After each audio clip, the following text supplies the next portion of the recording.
we are gonna design this shadow effect in Photoshop. இப்போ என்ன பண்ணுறோம்னா பென் டூல் எடுத்துக்கோங்க. பென் டூல் எடுத்து இந்த மாதிரி ஒரு ஸ்டேஜிங் மாதிரி பண்ண போகிறேன். இப்போது நான் இப்போ ட்ரா பண்ணியிருக்கதை அப்படியே பார்த்துக்கோங்க. நீ இந்த இடத்துல எந்த ப்ராடக்ட் வேணாலும் வச்சுக்கலாம். ஸோ இது ஸ்டேஜிங்க்கு யூஸ் ஆகும். நல்லா பார்த்துக்கோங்க.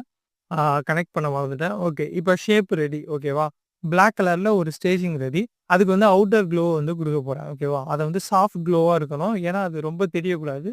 பிகாஸ் அது ஒரு கிளாஸ் இதில் இருக்க மாதிரி இருக்குது. இன்னும் டீட்டெயில் ஆட் பண்ணுறதுக்கு இப்போ தான் ஸ்பைஸே போட போகிறோம். அதுக்கு என்னென்னா அதை அப்படியே காப்பி பண்ணி கீழே போட்டு அதை அப்படியே ட்ரான்ஸ்ஃபார்ம் பண்ணி ஹாரிசான்லாம் பண்ணிட்டு அதுக்கப்புறம் பார்த்தீங்கன்னா இதை கிளாஸ் லுக் வந்து வந்துடும். வந்து பார்த்தீங்கன்னா ஒப்பாசிட்டி லைட்டாக வச்சுக்கலாம். That's it. இப்போ எரேசர் டூல் எலிமெண்ட்லாம் பக்காவாக வச்சிடணும். ஏன்னா ரிஃப்ளெக்ஷன் இப்போ பார்த்தீங்கன்னா லைட்டாக எரேஸ் பண்ண போகிறேன். அவ்வளோதான். Gentle eraser. இப்போ வந்து பார்த்தீங்கன்னா தெரியும், நான் ஜூம் அவுட். இந்த போஸ்டர் டிசைனோட ஃபுல் வீடியோ யூடியூப்ல இருக்குது. ஸோ அதோட லிங்க் வேணும்னா யூடியூப்னு கமெண்ட் பண்ணுங்கள். உங்கள் ஸ்ட்ரைட் டு த டிஎம் அமுச்சு வைக்கிறேன்.